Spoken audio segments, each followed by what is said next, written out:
right. Wow, I have a froggy. Good morning. Good morning, everybody. Good morning, good morning, good morning. We are about to start this meeting. It was a very late night. So, I'm typing something real quick and we're going to get started. Oh,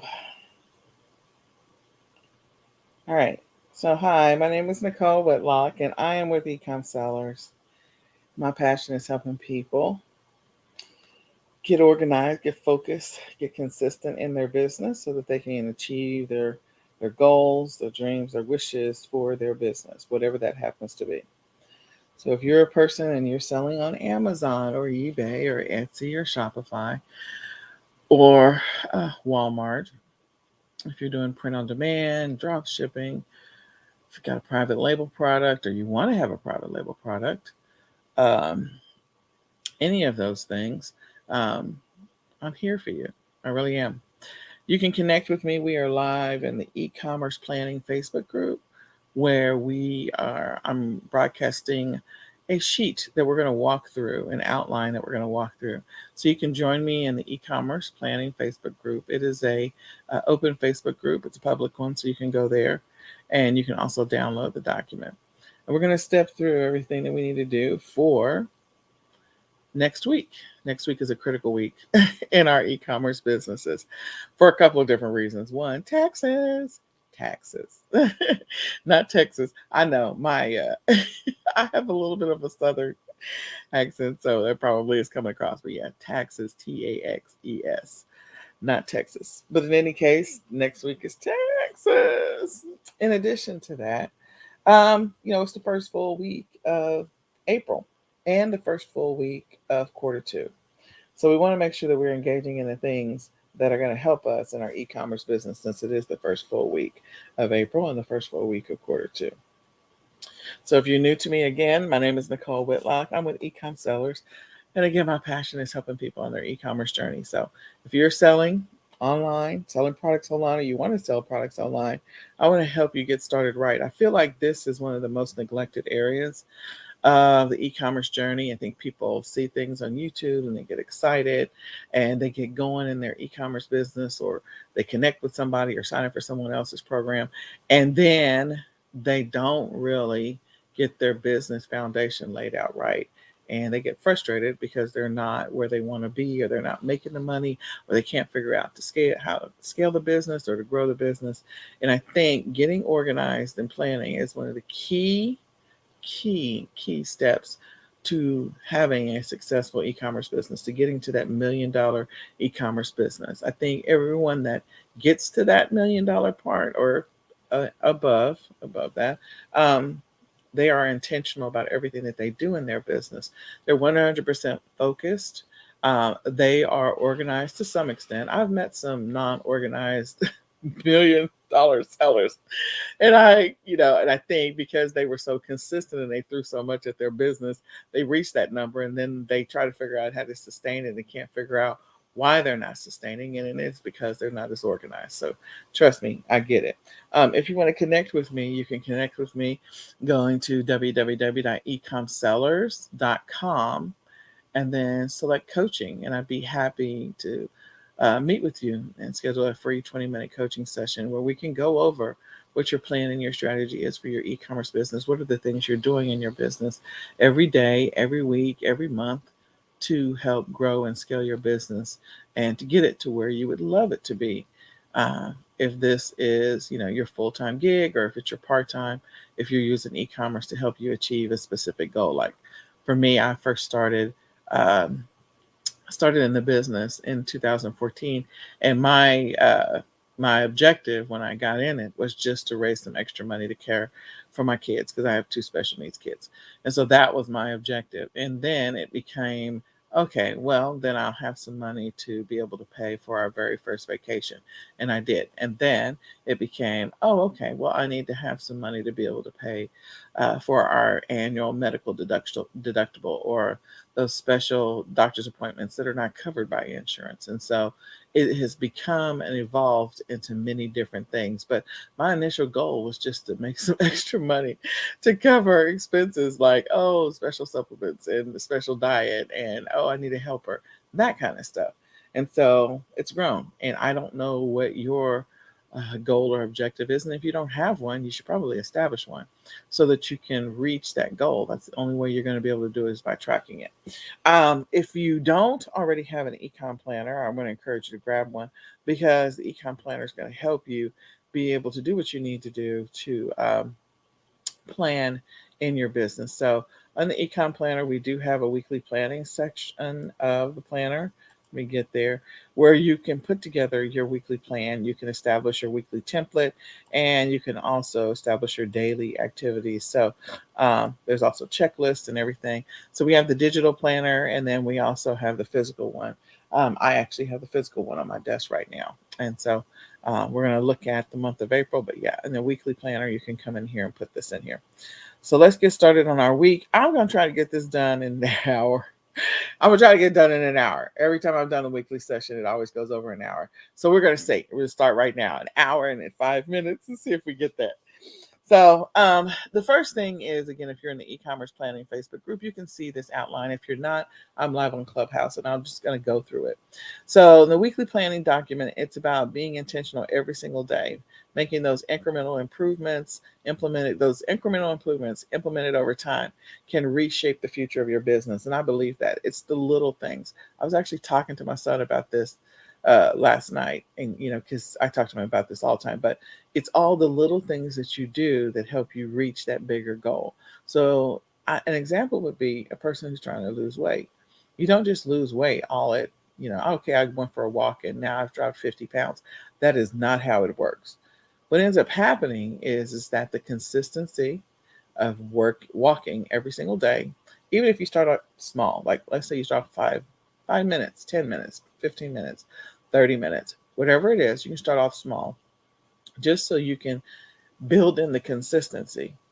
And then the other things that you're doing, like making the decision to eat better, making the decision to, be conscious and aware of the foods that you eat every single day, drinking water, more water, getting better sleep, and deciding, okay, I'm going to track my progress and see what's happening.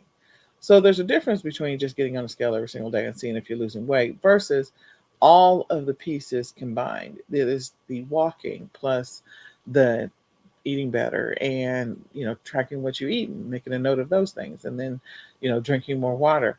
Those are the things that if you were hiring a personal trainer, that is exactly what they're going to want to do. They want to know where you are, and then they want to know what you're doing, and then they will help you by looking at your plan, your outline. What are you doing every single day to help you get better at it, or to sustain that momentum? If we stay on that analogy of weight loss, one of the challenges is, if you don't do meal planning, then the first time that you don't have that food that's going to help you, consistently eat better all the time, if it's not available to you, readily available, you're going to go for the junk food. You're going to go for the convenience food. You're going to be like, oh, well, I can just go through this drive-through real quick. And so then you fall off the wagon. And then once you fall off the wagon, getting back on that wagon for some takes a lot. It's a lot to turn that, to move back to where you were, to get back on the saddle. And so when you experience that, it's that disruption breaks that pattern. It's a pattern interrupt. And when you break the pattern again, you may not get back on it. That's why whenever people establish New Year's resolutions, they get started and then they are not able to sustain that. And so what we're going to do is we're going to do some advanced planning so that way our goal is, if you've been challenged in the past with not being consistent in your e-commerce business, this is your opportunity to be more consistent in your e-commerce business all the time, to remove the excuses that you've maybe had in the past. Oh, I got to do this with the kids, or I've got to go handle this, or I really don't have time for that. Let's make the time for the thing that you feel like is important to you and important to the growth of your business, or just keeping your business alive. Make the time for those important activities and actions. And then over time, incrementally, you'll start to see improvements in your business. And there will be aspects of what you do that you've built the habit so much that it's very hard to break, or you built the habit so much that if you fall off the wagon one day, it doesn't really derail you.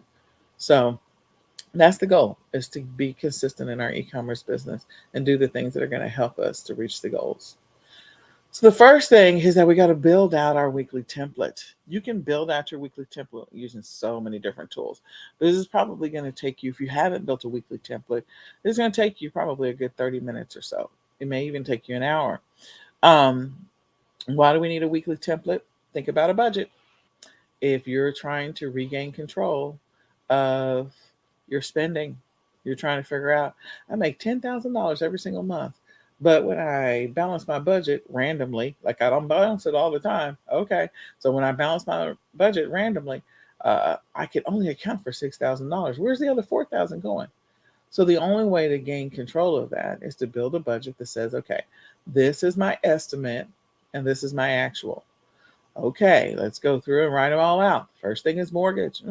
Estimated mortgage, $1,000. I'm just making up some fake numbers here. Okay, estimated electric bill is this much. Estimate I spend in food is this much. And so you have a column for the things that you know that you're going to spend money on every single month. And then you put an estimated amount in the second column. And then when you actually spend money on those things, you populate the actual. Well, it's the same concept. These are the things, if I am a person that's been struggling to be consistent in my business, my excuse is that I don't have the time. Well, maybe it's because you maybe have been wasting time. Maybe you spend time binge watching. Maybe you are distracted by many other things, getting on social media, hanging out with friends, whatever it happens to be. You're not investing the time in the one thing that you feel like is going to be important. So now we're going to be intentional, and we're going to regain control of where we're spending our time. Going to be our own personal time cop. And so by doing so, by building out a weekly template, we're going to go through the process in this weekly template and write out everything we do as an outline for the week. We're going to build an outline for the week. Okay. So as we start down this process, let me get back over here. Start down the process. In this template, the first thing we're going to do is just do a brain dump. That's what we're going to do. We're going to start with everything we already do in a week. What are the things that we do and when do we do them? What are the things that we feel like we really need to do? Extremely important. Need to do, must do in our business. And what are the things that we want to do every week? So things that you already do. Maybe you are already listing every single day, or maybe you're already doing product research a couple days a week, or maybe you already have a set day where you do shipping. Maybe you already have time allotted for sourcing. Maybe those are things you already have. If you're doing print on demand, maybe you have a day set aside for creating new designs. Maybe you already have a day or time set aside for doing keyword research. We're not just going to focus 100% on our business, but we do want to write down the things that we already do and then write the day in which we actually do it. We also want to incorporate other household, family, other things that we do. So the reason we want to do that is because if your excuse is, man, I don't have time to do this e-commerce thing, then you're going to have to reevaluate where you're spending your time for the rest of the week. And it could be that you're wasting time, but you never really paid attention to that because you weren't tracking it before. So in this example, do you go to Bible study every week? Do you go to church every week? Let's write that down. When do we go? We go on Sundays at 9:00. Bible studies on Wednesdays at 7:00. Are you currently engaging in personal development every day? And how much time have you allotted for that? And maybe you're just doing it randomly and you really are not tracking it. You're not structured or organized about it. And maybe you hate structure and organization. Trust me, on our leadership, we have a couple people that don't like structure and organization, and it's okay. They track this their own way, but they are making progress in their business, and there's some different strategies around that. So personal development, maybe, you read 3 or 4 times a week in the morning at 7:30, and so that's what you do. You're going to write that down. I read Monday, Wednesday, Friday at 7:30. Financial, if there's things that you dedicate time once a week to balance out your own personal budget, not your business, but your personal. writing that time down. Okay, well, Saturday mornings at 8 o'clock, I get up and I balance the budget for the week. And maybe you're just doing that activity just so you have enough money to go to the grocery store versus being intentional about where you're spending your money, which are two different things. And then the next one is health and fitness. Maybe you walk 3 days a week or 5 days a week and you walk for 30 minutes, or maybe you go to the gym or whatever it takes, whatever it happens to be. So, this is where I find people have extra time that they maybe are spending on things where they're not being as intentional. So, an example would be, okay, I go to the gym Monday through Friday or Monday through Saturday at 7 o'clock. Like, okay, at the gym. So I get up at 6:30, grab my stuff, get in the car, and go to the gym. But then after the gym, instead of coming straight home, I stop and I stop off at Starbucks, and then I go to the maybe I go to the CVS or Walgreens. And so it is not a straight to the gym and straight back situation. It is a to the gym and then some other random things. And maybe while I'm at the gym, I'm having 3 or 4 different conversations with people. So my gym time really is supposed to be about a 45-minute workout, but for some reason I never get out of there outside of an hour and a half. So you've got that extra conversational time that you probably could chop down just a little bit. And I mean, it's okay to be social, but if you're a person that's struggling to find the time to do the business, you got to figure out where you're wasting time. And then the other side of that is that stopping at Starbucks. Well, sometimes depending on what you buy at Starbucks, the amount of sugar that's in it, you might need to gating your whole exercise. So that's one thing. But the other thing is Starbucks is like $5. Everything there is $5. So it might be an opportunity for you to kind of get control of your spending and where your money is going. Maybe, I don't know. And that's an extra stop. So by the time you get home, that 7 o'clock workout, it's like 8:30, 9 o'clock, and you're like, it's supposed to be a 45-minute workout. So if it's a 45-minute workout, make it a 45-minute workout. Come back and regain an hour in your week every single week. Okay? Instead of going there and getting back home at 9 o'clock, go work out, get back home at around 8. Be focused, be intentional. Or 9:15, get home at 8. So you regain an hour that you can focus on something else, maybe target it towards your business. The next is family and household. So, and also with the health and fitness, you're a person that you have allergies, so you have to go to the doctor's office every single week to get allergy shots or whatever it happens to be. Again, making that intentional, go in there and coming straight back and not doing anything extra that wasn't already planned or intentional. So family and household, this could be you cleaning your house. When are you cleaning your house? Maybe you're not cleaning your house. I can tell you my house is pretty messy right now, but that's a different conversation. Uh, when are you doing meal prepping? When are you going to the grocery store? What are the things that you have to do with the kids? And so again, you may find that instead of going straight to soccer practice and straight back home, maybe you're stopping at McDonald's or Chick-fil-A or something, and you're in the drive-thru, and then, oh, we're going to do this and we're going to do that. And so what ends up, being an hour to 2 hour event, you're 4 hours later, and you could have used those extra 2 hours for your e-commerce business. So we're going to find time by going through this exercise. Where are we wasting time? Where are we losing time? So we want to incorporate all those other things that we do throughout the week. Okay. So what are you already doing? Make a note of those. And that includes in your e-commerce business. Maybe you do meal prepping every Saturday or every Friday or every Sunday. Maybe you don't do any meal prepping, but you want to start doing meal prepping. So make a note of that. These are the things I want to do. These are the things I need to do. These are the things I already do. So I am in the Google Drive. I'm displaying the Google Drive. And the great thing about the Google Drive is that there's a whole bunch of little documents that you can use that Google will allow you to use. And I love that. So the first thing I do is if you have a Google Gmail account, go to what I refer to as the 9 dots next to your initials up in the upper right-hand corner. Go to the 9 dots. And if you go to the 9 dots, I call it the Rubik's Cube. Click on the little Rubik's Cube 9 dots and go to Drive. And then once you go to Drive, you choose the drop down for Drive. You can click on the New button. And then once you click on the New button, you can select Google Sheets. Once you choose Google Sheets, This is where you can do your brain dump. I can talk. So if we're going to do the weekly planning, I'm typing.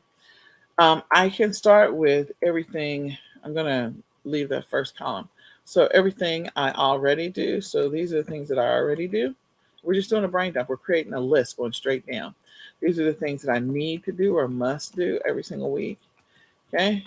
And these are the things that I want to do. Maybe there's some things you're not doing that you feel like you should be doing.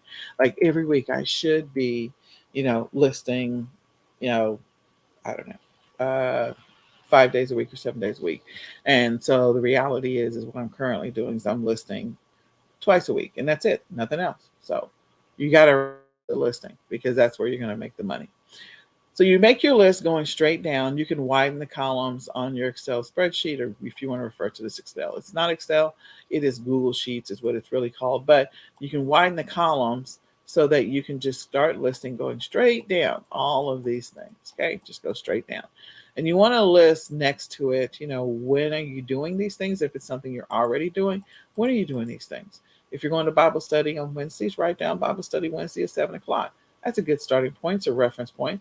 If you're already working out Monday through Friday at 6 a.m., write down, working out or walking at 6 a.m. and how long are you doing that? If it's really supposed to be an hour, write down an hour. You might find that, oh, yeah, I have been wasting time. And before you know it, as you start to make this list, we're going to reorganize this list in just a second. But you're going to find that time that you say you don't have to work in your business, mysteriously, it will appear. Mysteriously, it will show up. So the great thing about Google Sheets is at the bottom, you have a sheet 1 and a sheet. You can add another sheet by clicking on a plus sign and do sheet 2. And as we get ready to build out this awesome schedule on sheet 2 of this example, I can go through and I can start creating my weekly schedule. So I'm starting with Sunday, Monday, Tuesday, Wednesday, Thursday, Friday, and so I can type. I'm going to go all the way across. And then as I go all the way across, the first column that I have, which happens to be column A, I am actually going to populate that maybe with times, or maybe I'm going to populate that with morning, afternoon, and evening. So if you're going to do times, I would encourage you that we're going to put time blocks starting at least 1 hour. Don't do 30-minute time blocks if you've never done time blocks before. And this is, when am I doing this activity around this time? Even if you're really doing it around 7:30, put it into the 7 o'clock time block. If you are engaging in something like at 10 o'clock at night, then put it in the 10 o'clock time block. So we're literally just going to put times going all the way down, 7 a.m., 8 a.m., 9 a.m., 10 a.m. And if you get up before 7, you can put down whatever works. This is just me drafting out something so that you have a baseline. And we're literally going to create this and fill it out in a grid. So I have one of these already as my baseline for my template on when I'm going to be working in my business. So we're going to take all of these awesome things, the things that we already do, must do, need to do, and want to do in our business. And we're going to summarize those things and put them into the grid. So let's go back to our document. So we kind of step through, what are we already doing? And then you have to do a brain dump, and you know what those things are. The things that you need to do in your business, need and must do in your business that maybe you're not doing right now. I'm going to go ahead and add the word must here. That you're not doing. Maybe you are doing it, but you're not doing enough of it. So the things that are going to move the needle in your business, if you're trying to get $10 million, it's definitely listing. Listing is going to get you to that place. If you're not listing, there's no way that you're going to reach $1 million. Creating one listing a week, unless you've got a private label product that's doing really, really well, it's not going to help you get to that $1 million. So listing is an activity that's going to generate money. Shipping is an activity that's going to allow you to keep money. Those are two important things. Sourcing and product research are important things, but if you don't do anything with the information that you found, it's wasted time. So listing is something that makes you money. Product research and sourcing can make you money, but they are nothing until you actually list the item.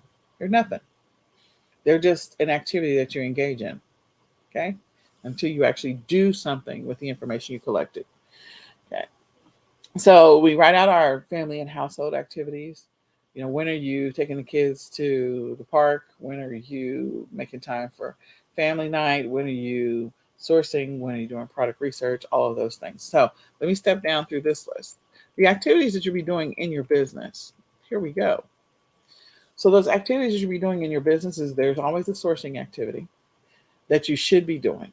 And we're going to find time on the schedule that we're building out. When are we doing sourcing? Okay. Those sourcing activities, you can look at that window. It can be anywhere from 2 to 20 weeks in advance. So when I am engaging in sourcing, I may be focused 100% on a private label product, but then I'm going to pick up some extra money by things that I know that are coming up or that are going to be important that people are going to spend money on. So an example is, we know Easter is right around the corner. It's this month. I was going to say it's next month. It's this month because we're now in April. And people are still buying Easter stuff. They're buying Easter shoes and Easter sandals and Easter socks and a little Easter hat and the purse. They're buying the little suit and tie for their little one to go to church. They're buying the Easter baskets and everything that's Easter related. They're buying all this stuff. Okay. And, they're buying stuff for themselves to prepare for Easter Sunday. Okay. There's also other activities people are doing. So on Easter Sunday, it may be a time for people to get together as a family. So there is some event planning related products that you could potentially be selling.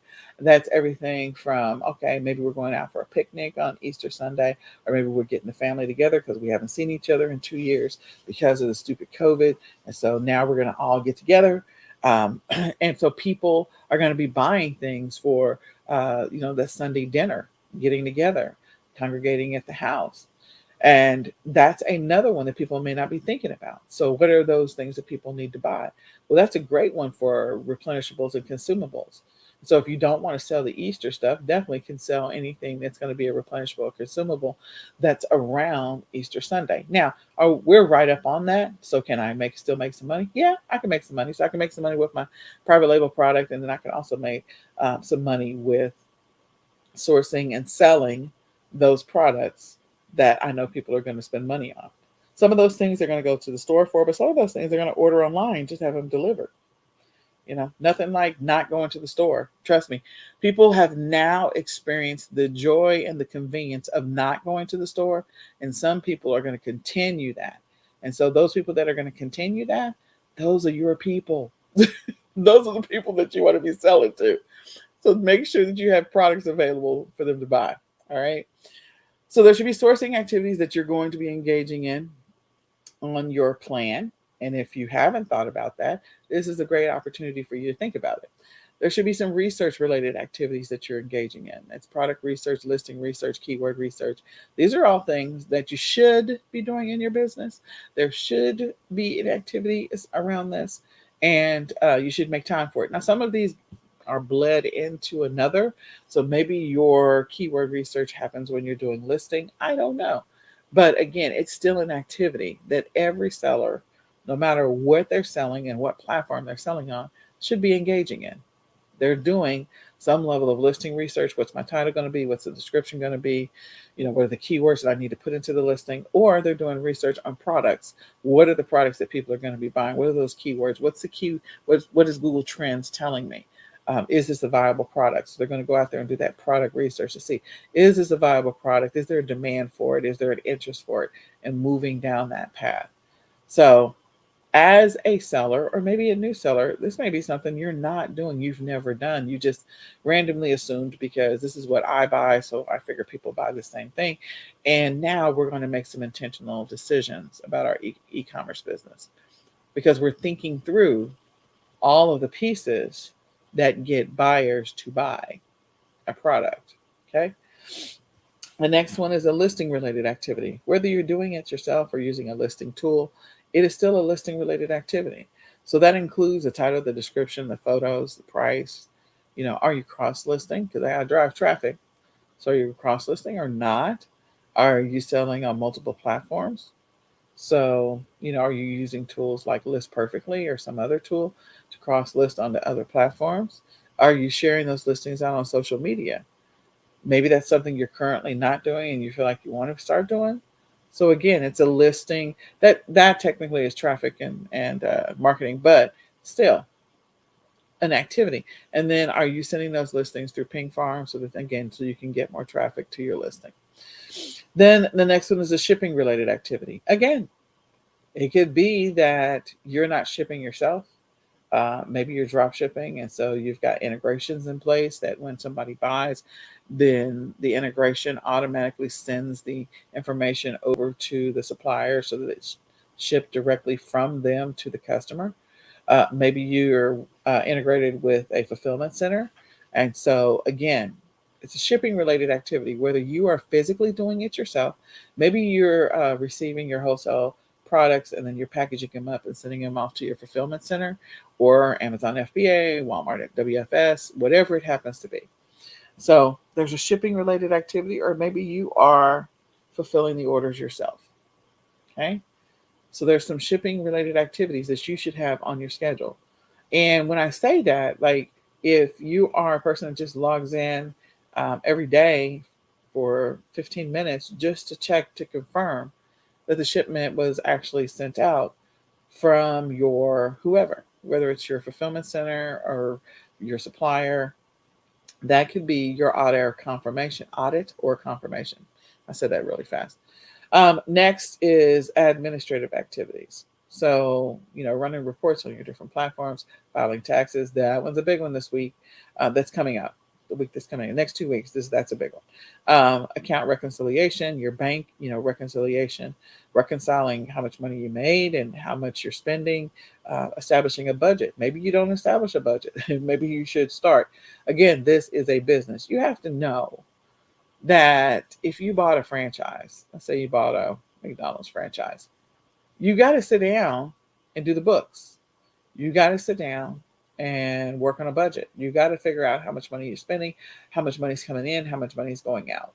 And a lot of the time, this is what one of the ones that people ignore. They're avoided like the plague.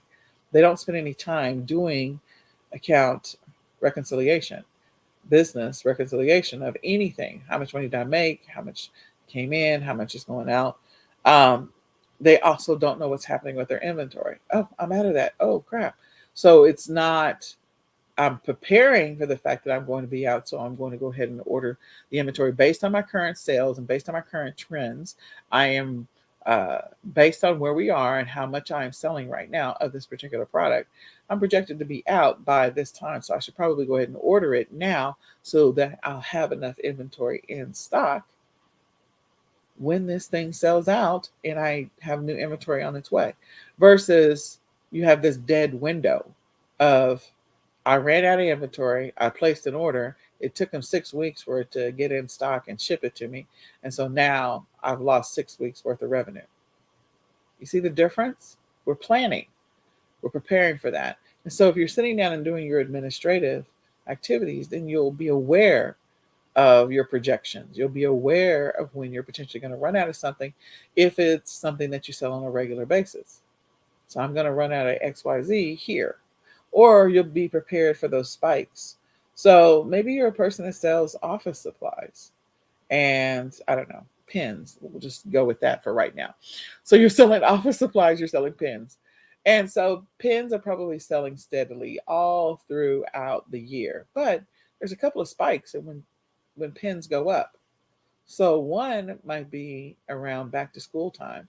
So instead of placing your regular order, because of the fact that you've been paying attention to the numbers, maybe you double or triple your order around back to school time because people have an increase in the demand of office supplies during that window. And then another time might be maybe it's the first of the year that people are buying more pens because they're maybe doing more journaling or they decide they're going to journal for the new year. So I'm going to need some pens to be able to do that or whatever it happens to be. So you figure out those two spikes, but you only know that because you looked at the data. And how are you looking at the data? You're making time on your schedule to do the administrative task of looking at the data so that you can make those decisions. You see what I did there? Does that make sense? That's how you should organize your business. Think of it like you bought a McDonald's franchise. You got to know what your projections are. You got to know, okay, we're going to have a spike in, selling burgers around this time. And because the kids are out, we see that our sales go up more in the summertime. Then we also see that we have a lot of sales when sports are happening in the community, after school, blah, blah, blah. So again, you're planning for the fact that we're going to be running out around this time. And it's not a surprise. And you don't lose that revenue. You have a steady stream of revenue because you're paying attention to the data. It helps you make better data driven decisions. It helps you get more organized. It also helps you to be able to scale your business. These are all important things. So if you're not doing them, I want to encourage you to do that. The next one is education related activities. So what is it that you feel like you should have? You should, first of all, have this activity on your schedule every single week, even if you only allot 1 hour. Okay. So all of us buy training programs. We buy training programs. We collect training programs. And then we don't ever watch them. Don't ever look at them. Be intentional. At least assign 1 hour a week to going through training.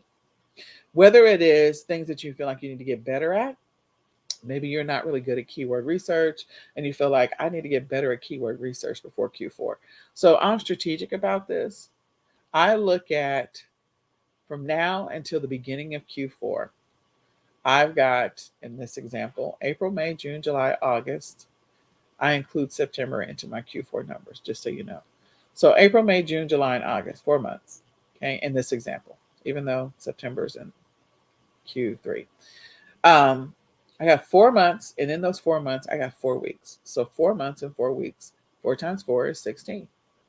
So that means I have 16 weeks to improve something 1 hour at a time. 16 weeks to improve something 1 hour at a time. So I could spend that first 4 weeks getting better at keyword research. Is that going to help me long-term, bigger picture by the time I make it to Q4? Absolutely. Because whatever I learn, maybe that time that's allotted for that is on Sundays for 1 hour. And so every Sunday, I am doing research and being intentional about getting better at keyword research and studying it and practicing it throughout the week. So I learn it on Sunday and I apply it immediately throughout the week. Learn it on Sunday, apply it throughout the week. Whenever I create new listings, I'm applying that keyword research that I've been studying. Or maybe I need to get better at Facebook ads or Instagram ads. So again, I'm learning it on Sunday and I'm applying it throughout the week when I run ads. Okay? So maybe in this example, the first thing that I want to get better at so that I have an amazing Q4 is I want to get better at keyword research. Then the next 4-week window, so every single week I'm spending a total of the month of April, I'm spending 4 hours focused on intentionally on this particular activity in my education. I'm allotting 1 hour of focused time to get better at it, and then I'm forcing myself to apply it throughout the week. Then in the month of May, or that next 4-week window, maybe the next thing I said I wanted to work on to get better at so that I have an amazing Q4 is I want to get better at Facebook ads. So I'm going to be intentional about that. And I'm going to spend an hour every single week learning. If I bought a training program, this is a great time to go through that training program in my 1 hour that's already been assigned to me for Facebook ads. Okay. So then maybe the next thing I want to get better at in the next 4-week window, which is June, is maybe I want to get better at, actually there's 5 months, Nicole. Anyway, and then about the June, I just did the math again. I want to get better at Google ads. And so I'm going to spend my 1 hour every single week focused on learning Google ads, practicing it, going through my training, and then applying it throughout the week. So what's going to happen when I get to Q4? I'm going to be stronger at keyword research. And that's going to help me with my ads by default, because then I'll know what kind of keywords I need to put into my Facebook ads. So I, 1, learned Facebook ads, and 2, I learned what the keywords are that I need to be putting in or targeting in my Facebook ads. Number 3, I learned Google ads, and I learned which keywords that I'm going to use to put into my Google ads, to target my Google ads. You see what I did there? So by the time I get to Q4, There's no way that everything that I do is not going to go up exponentially and help me to grow and to experience better profits. Maybe one of the next things you do is in the month of July, the next 4-week window, is I focus on sourcing and getting better at sourcing. Now, if I was going to do this, I'd really put the sourcing first. Because if you're learning to how to get better at sourcing in July, like, okay, you're a little too close to Q4. So you probably should do it in April. But the point is, maybe I want to get better at sourcing. So now I have a better sourcing strategy because I've spent a month, an hour at a time, incrementally getting better at my sourcing game. So I'm forcing myself to do that activity. Okay. So you should have a sourcing activity on your weekly agenda. An education activity on your weekly agenda. And then last but not least, you should have some level of ads or traffic. Now, I mentioned some ads and with some traffic, organic traffic kind of stuff in the listing activities. So if you're not a person that's spending any money on ads, if you're not running ads, okay, fine. But if you are a person that is running ads or you need to run ads, maybe this is on your need list, but you're not doing it right now. So you got a private label product and you're just relying 100% on organic traffic. Maybe you're not doing some of the stuff to help you with organic traffic, like using Pink Farm, social sharing, doing blogs. All of those will help you with organic traffic. But some of the paid ad stuff. So, this is where maybe you make a decision that every single week I'm going to do something with paid ads. Even if it's a small investment, I'm going to do something with paid ads. Well, in order to do the paid ads activity, what should I have done in my administrative activities? I should have created a budget so I know how much money I can spend on ads. All of it comes full circle. So they're all connected to your future growth of your business, helping you to get to your goal numbers, whatever that goal number is. So if your goal number is 100K by the end of the year in profit, then you want to take that 100K doing simple math and dividing that by the remaining number of months, remaining number of weeks, and remaining number of days in the year. So you know what you should be doing every day, every week, and every month as far as revenue or sales or profits. Those are your targets. So you got something to work towards versus just being ambiguous and not knowing what you're working towards. Okay.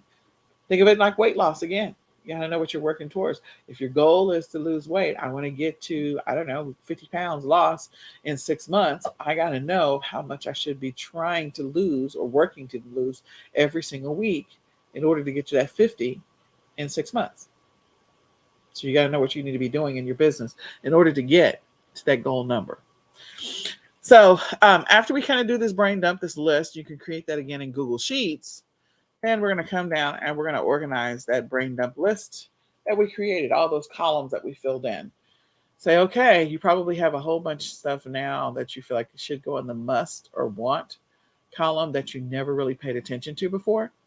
And then you're going to take those things, organize them. When do you feel like you typically should be doing these things? Which days should you be doing the task? Which tasks should you be doing on each day? Okay. So one of the things I encourage you is like listing every single day. Unless you got a private label product, like all you're going to do is increase the quantity. But there's probably some opportunities on your private label product that you're overlooking. Like, are there some complementary products that I could be selling with my product? Are there bundle opportunities I should be doing with my product? Are there promotions I should be doing? Like, even if you're just selling a singular product, you got a singular SKU, you still have some opportunities. So don't just sit on your hands. Let's make some stuff happen in our business. Then we're going to take that and we're going to organize that brain dump list by morning, afternoon, and evening for each one of the days or by time. So this is where I was saying before, we get that Google Sheet and we take our weekly planning Google Sheet and we literally on sheet number 2, and you can rename these just so you know. So I'm going to left click on this and I'm going to rename this as my brain dump. Oops, if I could not have my mouse move. So I'm going to rename this my brain dump. And then I can rename this sheet 2 is I'm going to rename this, your weekly plan. Okay. So you can rename these just by clicking on it. And I'm going to start filling in, transferring this stuff from the brain dump columns over to the weekly plan and filling in this grid. Okay. It's going to be a beautiful thing when you're done. All right. Then the next thing that we're going to do is we're going to review your goals and your checklist to define your weekly activities. So we're going to come back to this because there's probably some things that you want to create some habits around, like creating listings every day. If you're doing print on demand, or if you're doing drop shipping or whatever, or you're doing retail arbitrage or online arbitrage, whatever your method is, some habit stacking or building new routines. It's probably some stuff you want to do. And maybe you've never evaluated your routine. So we're going to talk about that in just a second. An example is maybe it's taking you forever to create a listing. If it's taking you 1 hour to create a listing, you're doing something wrong. Or maybe you're not doing something wrong. You just need to figure out how to streamline that, how to tighten it up so that it doesn't take you an hour. You know, you go from spending an hour to do it to 45 minutes to 30 minutes to 15 minutes down to 5 minutes. It's like, wow, I improved my process for creating listings over time. There's some strategies you can implement to do that. Okay. Using time blocks or creating a checklist. We're starting off with the checklist. That's where we're starting. And then creating SMART goals, things that you're going to measure towards. So again, knowing what your targets are every single week or every single month that you're shooting for, creating those target goals. All right. The next thing is we talked about the Google Sheet. So we're already using the Google Sheet, I say in here, and the document that we're going through is using the Google Sheet or the Ecom Planner to create your monthly, to create this plan. Once you've kind of organized it by what should I be doing every single day and what time should I be doing it? Again, if you want to be vague about it and say, these are the top things I should be doing in the mornings, these are the things I should be doing in the afternoons, these are the things I should be doing in the evenings, or by putting actual times next to it so that you can actually fill in the time blocks themselves. And over time, this is the starter template. So you're going to tweak it just like if you were building um, a budget.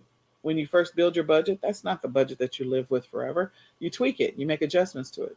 You figure out what's realistic. If you only have $1 down for entertainment and you got a family of six, like $1 for entertainment may not work out. I don't know what you're going to do. Maybe go to the Dollar Tree. You can't even buy anything at the Dollar Tree for $1 anymore. It's going to be $1.25. But anyway, buy a bag of marbles because that's your entertainment for the week. That may not be enough money for that. So you're going to make adjustments and say, okay, we're going to put $200 in that time in that block, and we're going to decide what activity we can do as a family of six for $200 in the month because everything is expensive. Okay. And then what I want you to do is when you build this starter template, we're going to try it on as Ted Lasso will say, we're going to try it on, walk around with it, see how it fits. So we're going to try it on for at least 2 weeks. And then after that 2-week window, and we made some notes and observations, we're going to tweak it to improve it to make a better template. All right. So once we got our template built, we're going to move through the process of filling in the actual. We got a template. We have a list of things we should be doing every single week. Now we're going to do the actual. This actual is going to help you with your daily e-commerce planning. So if you're struggling with what should I be doing today, tomorrow, the next day, now you've got a template that says this is when you should be listing and this is when you should be doing product research.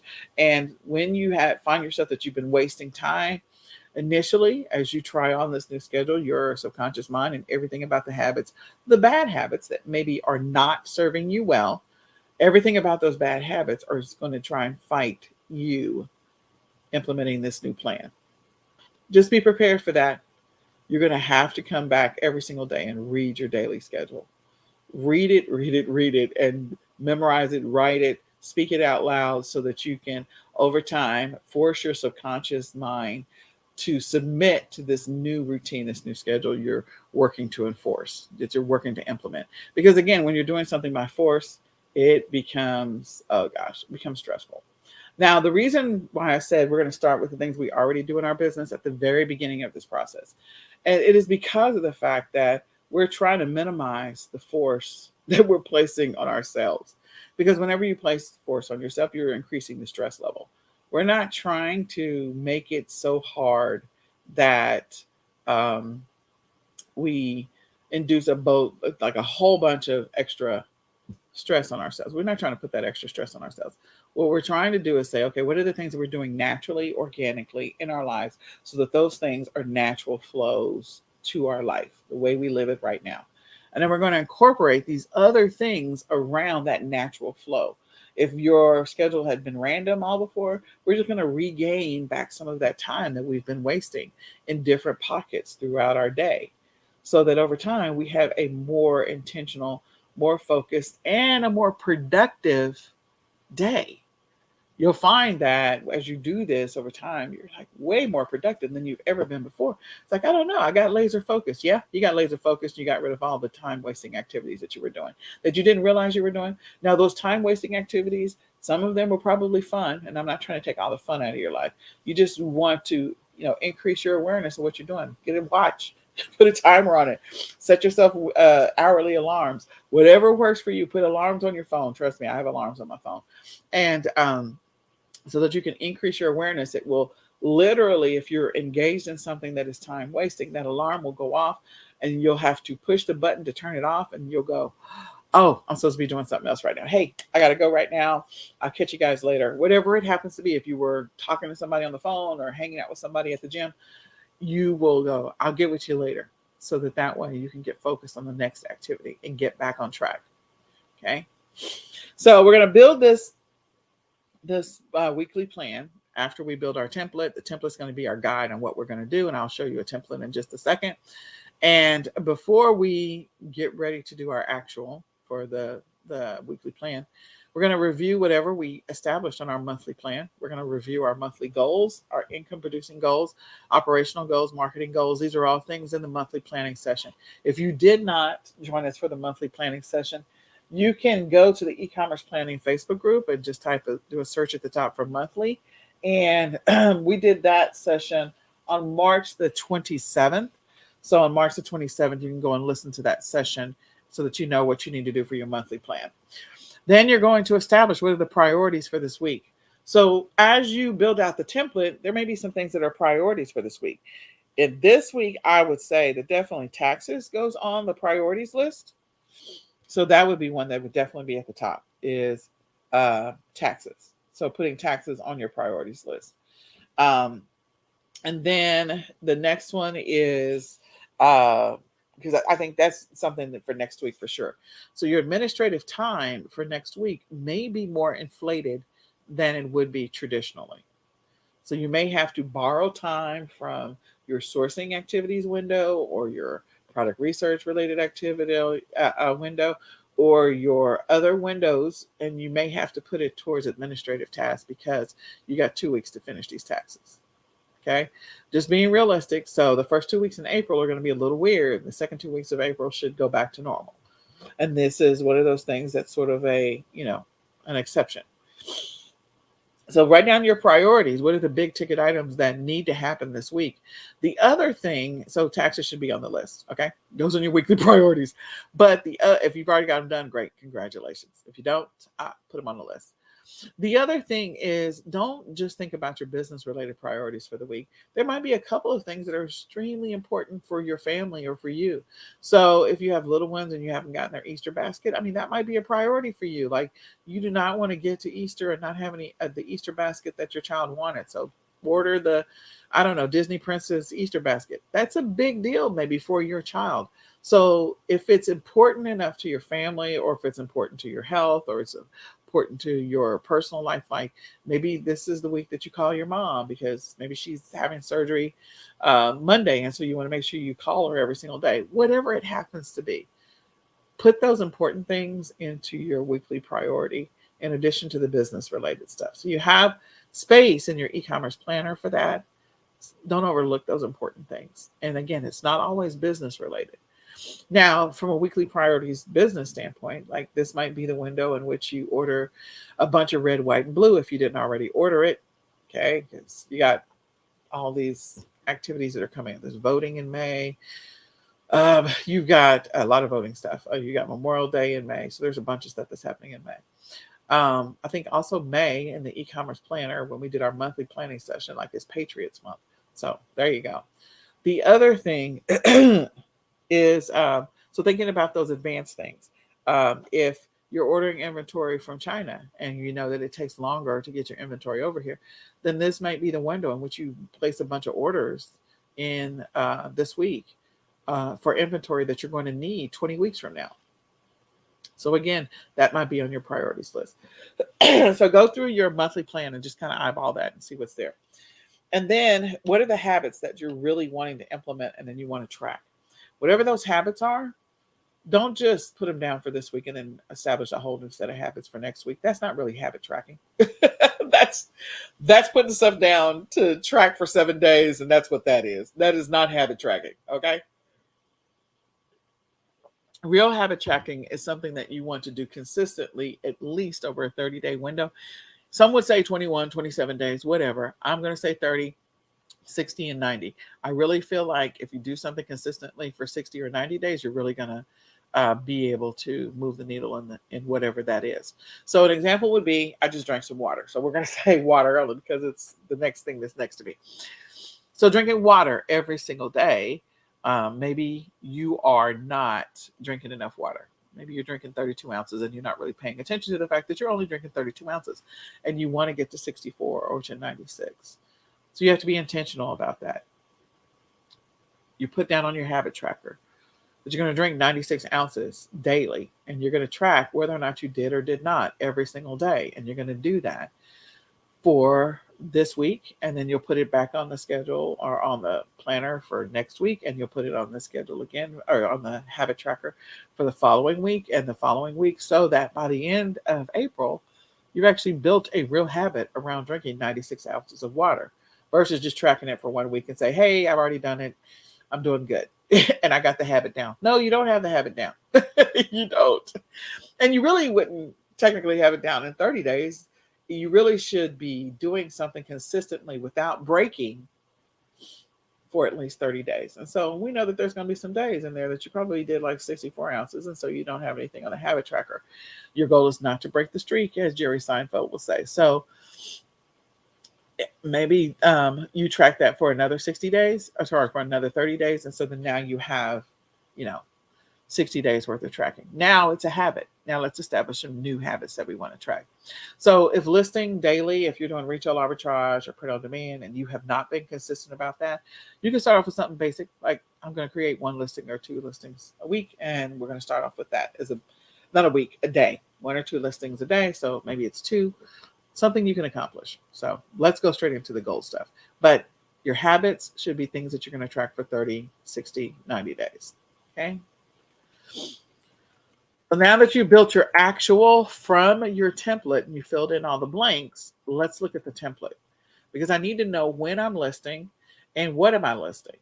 If I am listing this week for, maybe I'm listing for products that I'm going to sell in May. So I'm creating those listings in April. Maybe I am creating listings for products I'm going to sell in June or July. Maybe I'm creating bundles because I have a private label product that sells like crazy right before back to school. So I am going through and placing product orders this week. When it says sourcing, I'm going to be intentional and say, order my XYZ. So my example I gave before was pens. So let's go ahead and order the pens because we know we're going to need pens. Be intentional about what that actual activity is versus being vague and generic. That's what you put in your actual. So let's look at this fake schedule that I created. I don't know how much of it we'll be able to see, so I'm going to minimize this screen a little bit. I hate to do that to you guys. It's going to be terribly tiny. So let's see if we can see it. Okay, we can see most of it. All right. So this is the schedule, the fake schedule that I built. This is not my schedule. This is just a fake schedule that I built.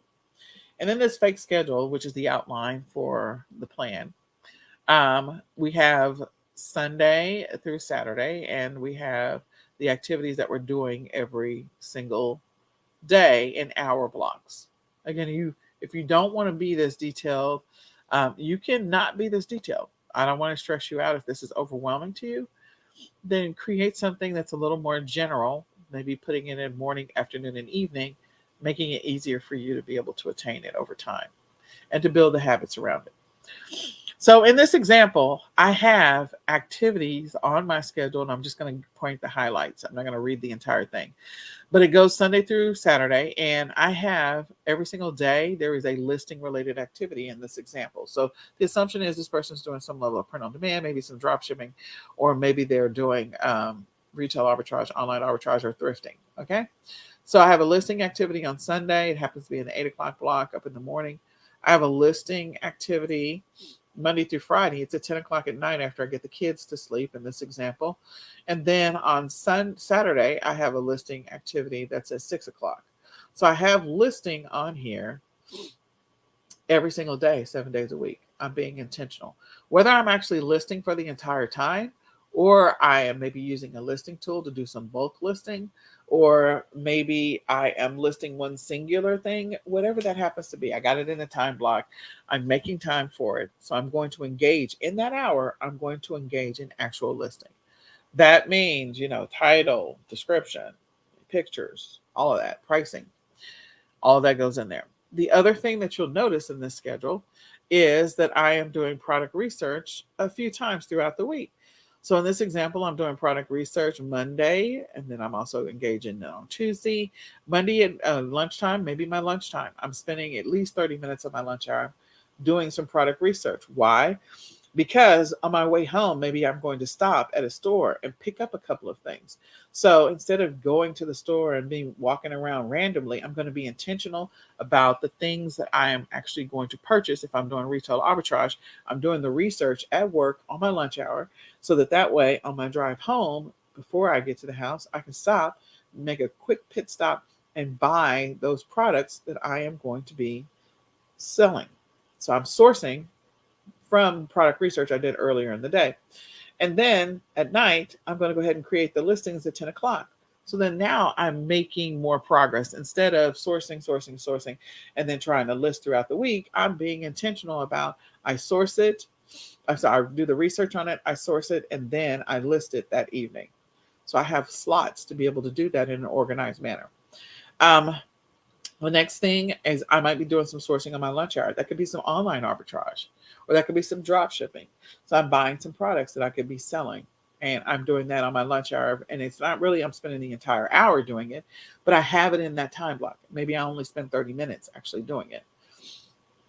And then I have shipping related activities. So maybe somebody bought something and I'm going to ship it, which is seller fulfilled. I'm going to do that myself.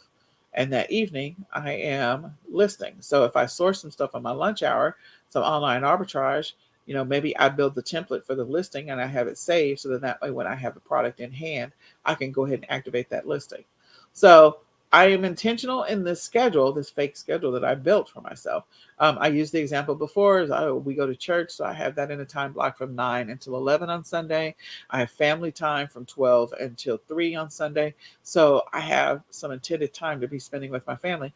And then if I did sourcing over the weekend, we have this example where I'm doing 3 hours of sourcing on Saturday. So I'm going to do 3 hours worth of shipping. And maybe that shipping is going to my fulfillment center, my 3PL. I'm going to, Walmart Fulfillment Services, WFS, or FBA, or I'm sending it to Deliver. Again, being intentional about the things that I'm doing in my business while simultaneously making sure I have time for my family. So as I continue down this example, we have on here, my mouse is not agreeing with me. We have on Sunday, we have household prep. Household prep, that may be where you're doing your meal planning, because you need to buy back some time. What are the things, as you do this activity, you engage in the activity, you'll figure out what are the things that I'm spending or wasting a bunch of time on. So if you're that person that you were doing meal prep and it's taking you like 6 hours to do meal prep, it's like, okay, how can I collapse this? How can I streamline this and make this more automated and much better than it is right now? There's some things you can be doing, some strategies you can implement. So maybe I do some crock pot and some Instapot meals, and use the oven as well. So I'm using like the things where I can do bulk and not have to spend a bunch of time in individual planning. So throw some stuff get the crock pot going, then throw some stuff in the oven, and then get the Instapot going, and then the Instapot will be done. And you take the stuff out the oven, and the crock pot will be done later. And it's like, hey, I got all my stuff done. I cooked for the week. I cooked dinner for the entire week. So now I don't have to spend as much time cooking dinner every single day when I get off work. I can already just have meals ready, heat them up, and use that time to do whatever. Maybe I talk to the kids about their day at school.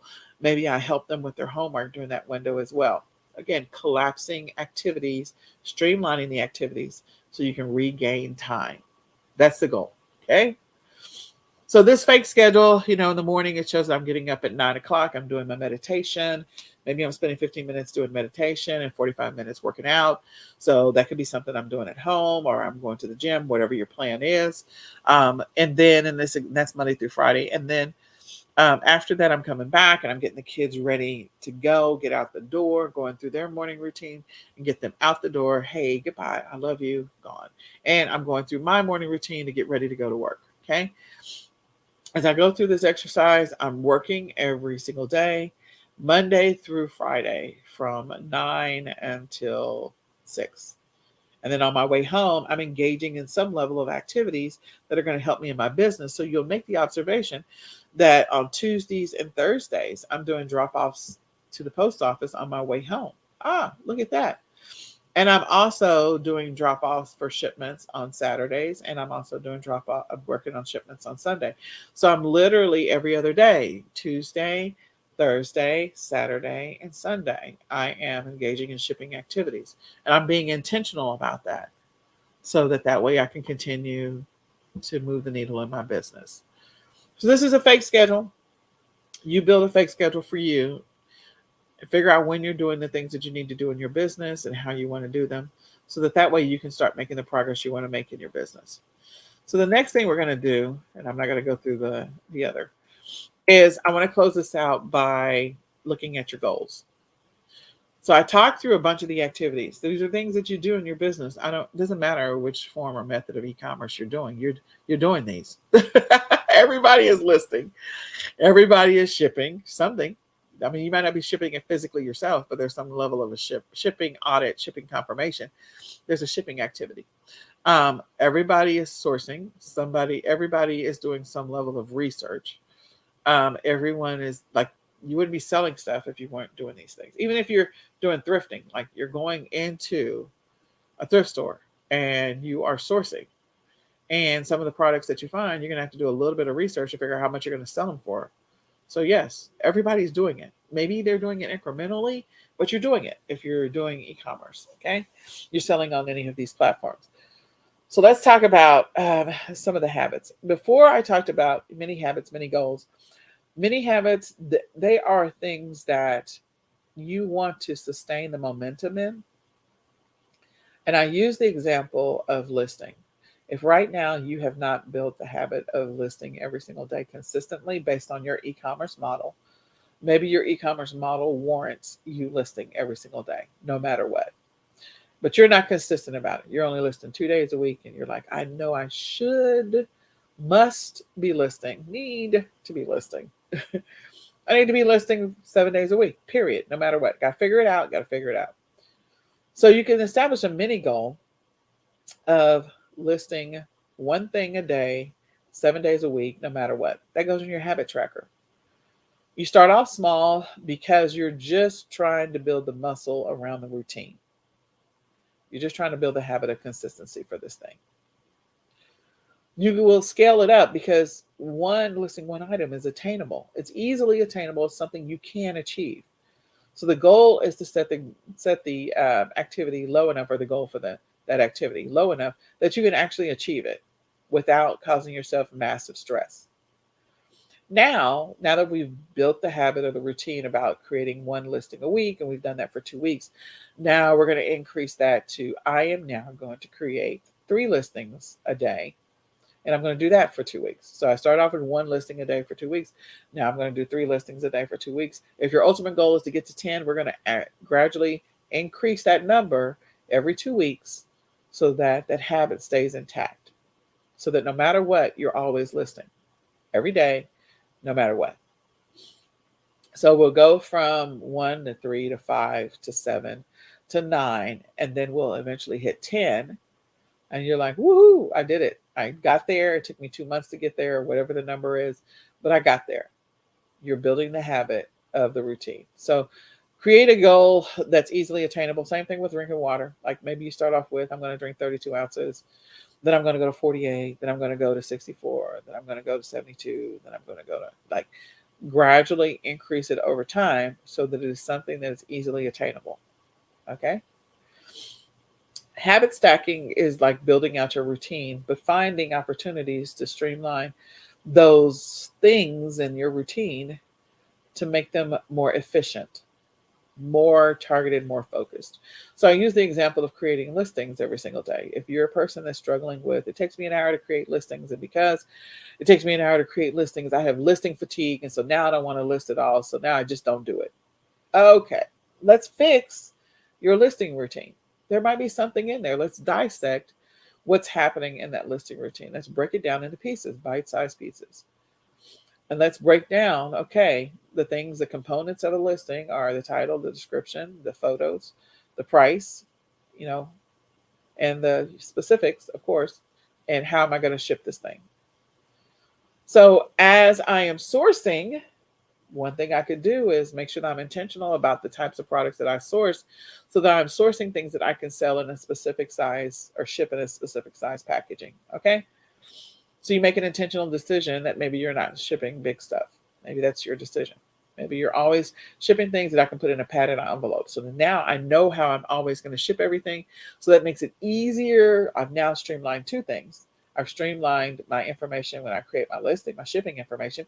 And when I actually ship it, the only thing I need to make sure I have around is padded envelopes. I've just simplified my life, okay? A little bit.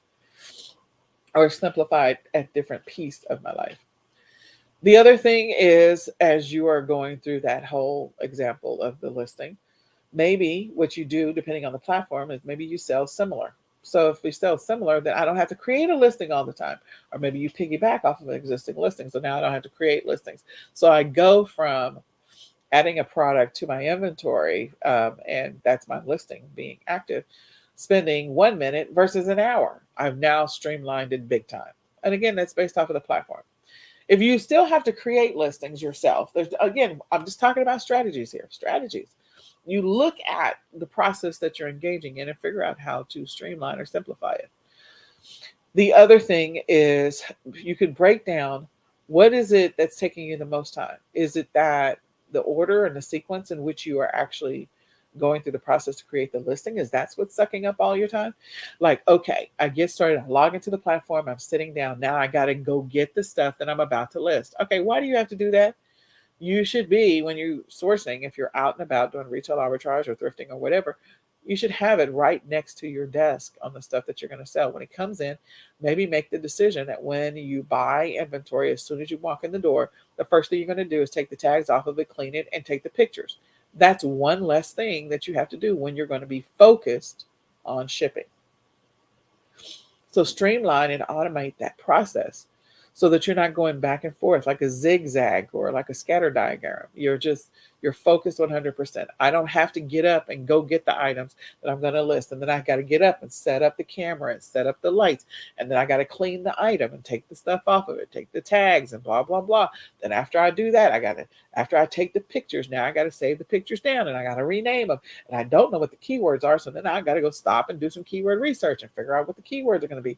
Now I figured out how I'm going to name it. And then those are the keywords I'm going to use. So then I got to go figure out what the title is going to be. And then what's the description? Oh, I don't even know what the dimensions are. So now I got to go and I got to go measure the distance. Like, you have literally, that's why it's taking you forever to create one listing. So again, make a decision. Maybe I'm only sourcing things that have the dimensions on the box, so I don't have to go figure that out. So if I'm doing thrifting, I'm probably not buying stuff where I got to figure out what the size of stuff is. I need it to be easy and straightforward on what the sizes are. Maybe if I'm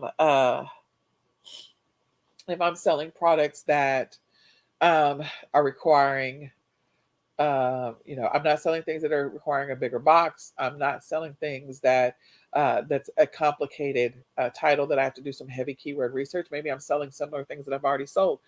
So if your wheelhouse is pet toys, then you already know what the keywords are because that's your wheelhouse and you don't have to stop and figure out what are the keywords and how should I title this? Like you've already, that's one of those things that you're already doing. So it will come to you a little more naturally and a little more organically because of the fact that you're not struggling to figure out what those keywords are. Not that it's not good to do keyword research. I'm just saying if it's a product that you've been selling or products that you've been selling over the years, maybe you decide that I'm going to stick to my niche no matter what. So there's a lot of opportunity in pet toys. it makes it easier for you to create your listings faster. So you go from spending an hour creating the listings to, 5 minutes or 10 minutes or whatever, or 1 minute. So look at the process itself as a whole and then break down all the pieces in the process.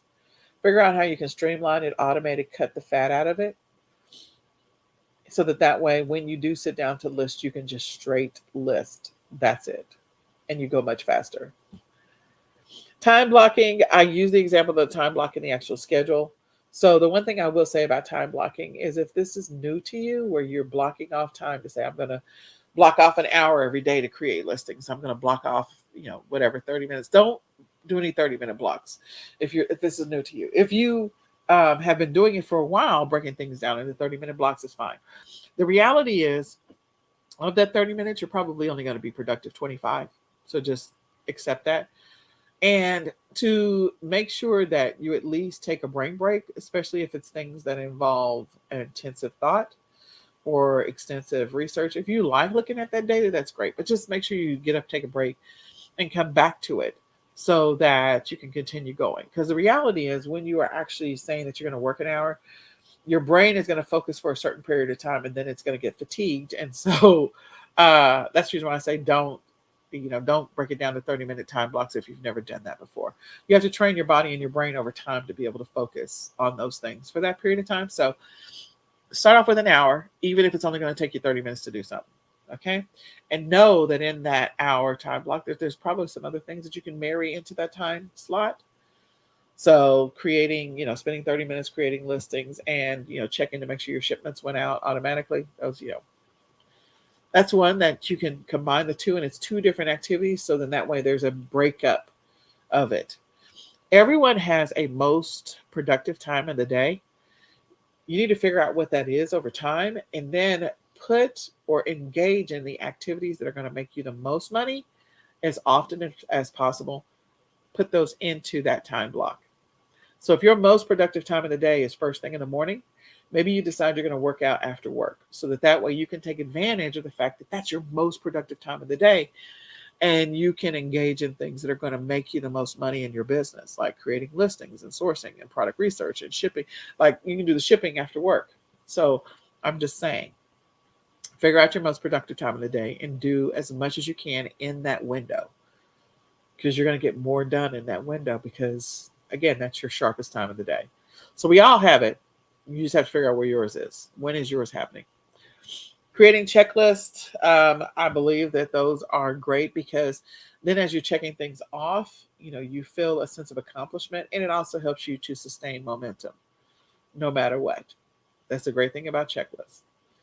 You have a sense of accomplishment. So you're marking something off your list. I got it done. And you'll notice over time, you start marking a bunch of stuff off the list.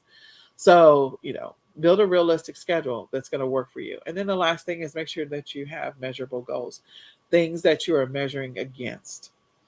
If your goal is to create 10 listings a day, then do that. If your goal is to, sell 1,000 SKUs this month, pay attention to what you're doing. If your goal is to make a certain dollar amount, again, you got to be paying attention to your numbers every single day.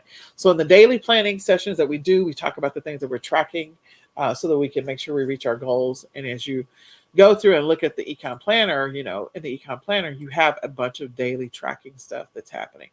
So I will go back up to the top, and then we're going to go and look at, we're in April. So in April, let me change this view. And just got to minimize it. Too small. So as I go through, and when I was talking about your goals, you establish goals for the month. In your daily, you've got new listings, you've got new SKUs, you got your sales daily that you track, your profits, your promotions and ads, your expenses, your mileage, your shipments, fulfillments, and your hours worked. So you can see your numbers on a daily basis. As you flip through this planner, if you have the physical planner and you're writing them in, as you flip through it, you'll be able to see whether or not you're making progress. And when you have a bunch of blanks, that'll tell you, okay, I'm not doing something in my business every day. What am I not doing? I'm clearly not whatever. And it'll reveal itself, because it's going to be blank. So when I'm coaching someone and I'm working with someone, I literally say, okay, let me see what you're doing in your planner. And when they hand me a planner that's blank, I'm like, okay, well, that's the reason why you're not at your goal. Well, I need to make $10,000 a month. Well, you're going to have to do $10,000 worth of activity to get to $10,000 a month. You can't do 1 hour's worth of activity and expect to make $10,000 a month.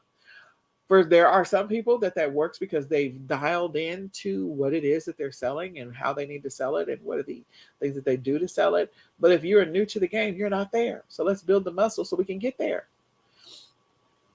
So I hope that helps. If you don't have an ecom planner, you can grab one at www.myecomplanner.com. I encourage you to establish your monthly budget for the month of April. I encourage you to make time to do your taxes. So as we look at the schedule for the month of April, your first full 2 weeks doing taxes. This year, we're lucky that taxes are due on the 18th and not the 15th, because the 15th happens to be Good Friday. So you do at least have that weekend that you can catch up on making sure you get your taxes done by the 18th, but don't waste that time. Build out your schedule, your template for the next 2 weeks. Make sure you have time on there for your taxes, and then use that to your benefit to make some data-driven decisions in your business. Once you're tracking the data, you can make better data-driven decisions. So put that on your schedule and on your agenda. And the other thing is, if you need help with building out your plan, like this is something you struggle with, then you can schedule a time with me. You can go to www.ecomsellers.com and you can click on coaching and schedule a 20-minute free coaching session with me. And I'll be more than happy to look at your schedule. Let's build a plan that's going to work for you based on your life and how you live your life. Because trust me, I had to get to this place in my life where I had to build a schedule based on the insanity that is my life. We were doing speech therapy, occupational therapy, ABA therapy. I had to go buy supplements. I had to go, doctor's appointments all the time. And I was like, how can I make the kind of money that I need to make in my e-commerce business when I'm always in the car and on the road? And so for me, my strategy was work from everywhere. I would work in the pockets, is what I called it. And so every time I had a pocket of time, when I dropped the kids off to speech therapy and occupational therapy, I would be intentional about the thing that I would be doing in that pocket. So maybe I was listing in that pocket because I knew listing made me money. So engage in the things that are going to make you money. Pay attention, start tracking your activities, and grab an ecom planner. So my name is Nicole Whitlock. I'm with Ecom Sellers. My passion is helping people on their e-commerce journey to help them achieve the goals that they want to set for themselves in their e-commerce business. If you want to be $1 million seller, you got to engage in a $1 million seller activity. And we're going to start with the basics to help you get there. So if you need any help on that journey, connect with me. I'm more than happy to help you. Join the e-commerce planning Facebook group. In that group, you can download the weekly planning outline. And if you want to buy an ecom planner, you can go to www.myecomplanner.com, grab it, and help you on your e-commerce journey. And with that being said, I'm going to say I hope you have an amazingly blessed day and highly productive week. Let's get focused. Let's get after it. Let's get it started. It's Q2, y'all. Let's make it happen. We're going to say goodbye for now. Bye, y'all. I got to find out which window I'm in.